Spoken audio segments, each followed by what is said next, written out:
નમસ્કાર મિત્રો, ફરી એકવાર સ્વાગત છે તમારા બધાયનું। અને આજના વિડીયોમાં આપણે ઝોપડી માતાના ઇતિહાસ વિશે જાણકારી મેળવવાના છીએ।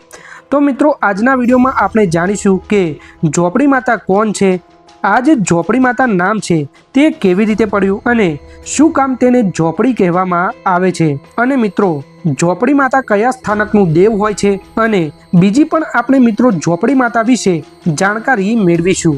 પહેલા મિત્રો આપણે ઝોપડી માતા કોણ છે તેના વિશે વાત કરીએ। તો જુઓ મિત્રો, ઝોપડી કુલ બે પ્રકારની હોય છે। એક તો મિત્રો માતાને પણ ઝોપડી કહેવામાં આવે છે અને એક હોય છે મિત્રો પ્રેત આત્મા ઝોપડી, એને પણ ઝોપડી કહેવામાં આવે છે।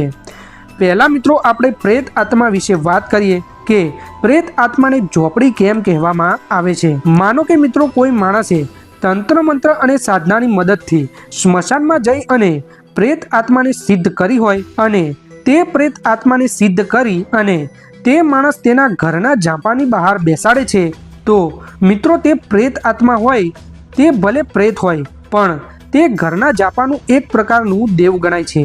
કેમ કે મિત્રો તે ઘરની ઝાંપે બેઠી છે અને ઘરના ઝાંપે બેસાડવાના કારણે તેને ઝોપડી કહેવામાં આવે છે। હવે મિત્રો આપણે માતા વિશે વાત કરીએ તો તમે ઘણા બધા એવા માતાજીના નામ સાંભળ્યા હશે જે માતાઓના નામની પાછળ પણ ઝોપડી શબ્દ લાગતો હોય છે। તો મિત્રો કોઈ માણસે ભક્તિભાવથી અથવા તો તંત્ર મંત્ર અને સાધનાની મદદથી કોઈ માતાજીને તેના ઘરના ઝાંપે બેસાડી હોય છે, તો મિત્રો તે માતા જે હોય છે તે એક પ્રકારનું ઝાંપાનું દેવ ગણાય છે અને ઘરના ઝાંપે તે દેવી બેઠી હોવાના કારણે તે માતાજીને પણ ઝોપડી કહેવામાં આવે છે।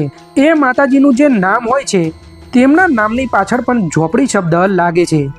હવે મિત્રો આપણે વાત કરીએ કે ઝોપડી માને હંમેશા ઘરના ઝાંપે જ કેમ બેસાડવામાં આવે છે, ઘરના અંદર કેમ બેસાડવામાં આવતા નથી।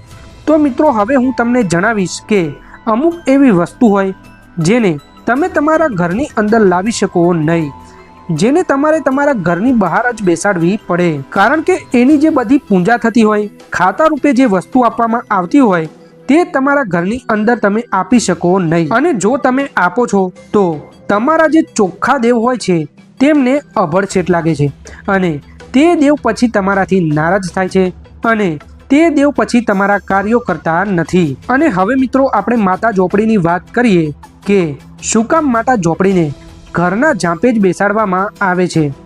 તો ટૂંકમાં તમને કહું તો માતા ઝોપડીને એટલા માટે ઘરના ઝાંપે બેસાડવામાં આવે છે જેથી તેઓ આપણા આખા ઘરનું ધ્યાન રાખે અને આપણા આખા ઘરનું તેઓ રક્ષણ કરે। કોઈ પણ પ્રકારનું કામણ ટુમણ હોય અથવા તો કોઈ મેલી વિદ્યા કરી શકે નહીં, એનાથી રક્ષણ માટે મિત્રો માતા ઝોપડીને ઘરના ઝાંપે બેસાડવામાં આવે છે।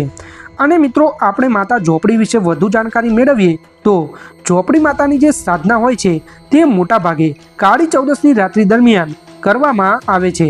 પછી ભલે માતા ઝોપડી હોય કે પછી પ્રેત આત્માવાળી ઝોપડી હોય, તેની જે સાધના હોય છે તે કાળી ચૌદસની રાત્રે 12 વાગે સ્મશાનની અંદર જઈને કરવાની હોય છે। જો કે મિત્રો માતા ઝોપડીની જે સાધના રહી તે નવરાત્રિ દરમિયાન પણ થાય છે, પણ મિત્રો પ્રેત આત્માવાળી ઝોપડી હોય તો તેની સાધનાઓ મોટા ભાગે કાળી ચૌદસની રાત્રિ દરમિયાન થાય છે। તો મિત્રો આ હતો માતા ઝોપડી વિશેનો વિડીયો ગમ્યો હોય તો લાઈક, શેર અને અમારી ચેનલને સબસ્ક્રાઈબ જરૂરથી કરી લેજો।